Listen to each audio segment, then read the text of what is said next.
मैं यूनुस उरांव की तरफ से सभी को जय मसीह। जब मैं आज सुबह में उठा और प्रार्थना कर रहा था और बाइबल के कुछ खंड से पढ़ रहा था, मरकुस का किताब उसका 15वां अध्याय का 34 पद में इस तरह से लिखा गया है। मैं आपके सामने पढ़ के सुनाना चाहता हूँ। तीसरे पहर यीशु ने बड़े शब्द से पुकार कर कहा, एलोई एलोई लामा एलोई एलोई लामा सबक्थनी, जिसका अर्थ यह है, हे मेरे परमेश्वर, हे मेरे परमेश्वर, तूने मुझे क्यों छोड़ दिया। बड़ा मुझे इस बात को समझकर दुख भी हुआ। मैंने एक आशीष इससे क्या मिला जो मैं आपके आगे मैं रखना चाहता हूँ। और लोगों ने आप अपने समय में पढ़िएगा, वहाँ पर लोगों ने इस तरह से कहा, क्योंकि वो लोग ने नहीं समझा कि इसका अर्थ क्या है। इसका अर्थ ये है कि हे मेरा परमेश्वर, हे मेरा परमेश्वर, तूने मुझे क्यों छोड़ दिया। जबकि यीशु मसीह क्रूस पे लटका हुआ था, वो भयानक कष्ट से गुजर रहा था और अति वो पीड़ित थे उस समय।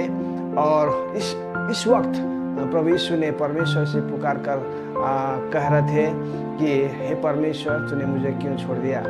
लेकिन ये शब्द जो था एलोई एलोई लामा सबक्थनी, ये शब्द के द्वारा से उन लोगों ने ये सोचा कि ये एलिया को बुला रहा है मदद के लिए।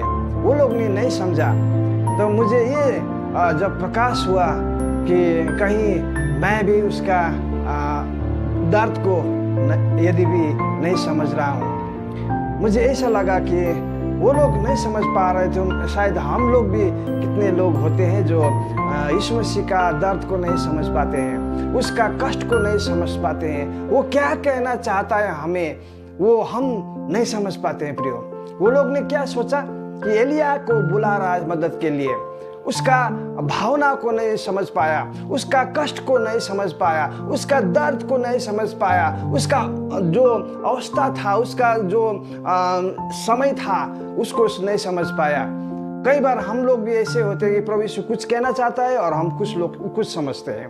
प्रभु यीशु कुछ बताना चाहता है, हम कुछ और ही समझते हैं। तो मुझे सुबह में ये महसूस हुआ, कहीं मैंने तो प्रभु का ये बात को नहीं समझ पाया। शायद आप लोगों में से भी कोई ऐसे है जो प्रभु क्या कहना चाहता है और आप लोग नहीं समझ पाते हैं।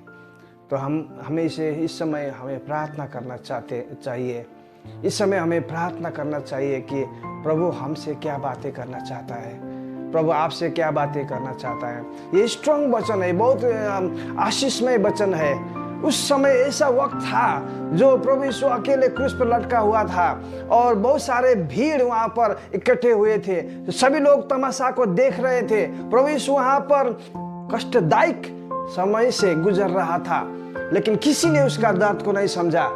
यानी कि सारे दुनिया ने भी नहीं समझा कि प्रभु यीशु का कहने का अर्थ क्या है, उसको कितना दर्द हुआ, कितना उसको कष्ट हुआ, कितना अंदर से वो जल रहा था, कितना वो अंदर से कष्ट में था।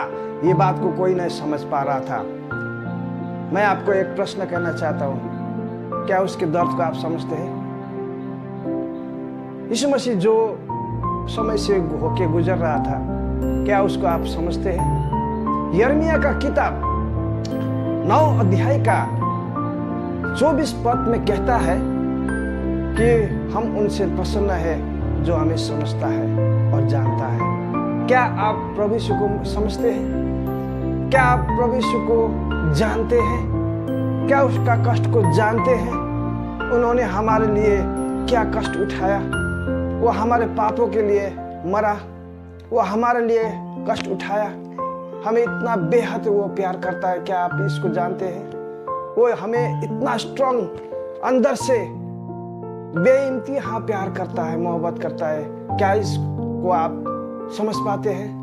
अगर आप समझ पाते हैं तो इस समय आपको मैं कहना चाहता हूँ, आपसे परमेश्वर बहुत प्रसन्न है।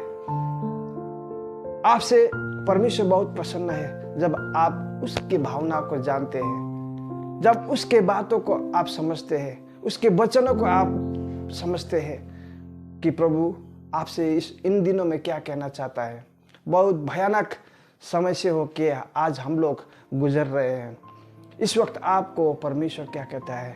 सभी लोग अपने अपने कामों में व्यस्त हैं, सभी लोग अपने अपने काम की ओर दौड़ रहे हैं, भाग रहे हैं। इस दौड़ धूप के समय में आपसे गुप्त में मधुर आवाज में आपको क्या कह रहा है प्रभु? आपको क्या कहना चाहता है प्रभु? कभी आपने सुना? कभी आपने सुनने की मन किया? कभी आपने सुनने की चाहत रखी? बाइबल यूं कहता है, जिसका कान हो वो सुने, जिसका कान हो वो सुने। प्रभु कौन सा कान के बारे में बता रहा है? वही कान जो प्रभु के वचन को सुनने के लिए तरसता हो, वही कान के लिए, वही कान के बारे में बता रहा है जो प्रभु के वचन के लिए प्यासा हो। प्रभु ने कहा, मैं प्यासों को तृप्त करूंगा। ये वचन आपके लिए मैंने रखा। अब हो सके तो सभी को शेयर कीजिए। जैसे मैंने आशीष पाया और आपके साथ मैंने शेयर किया, आप भी शेयर कीजिए और आप भी आशीषित बने, खुशहाल रहे। प्रभु आपको बहुत सारे, ढेर सारे आशीष दे। जय मसीह।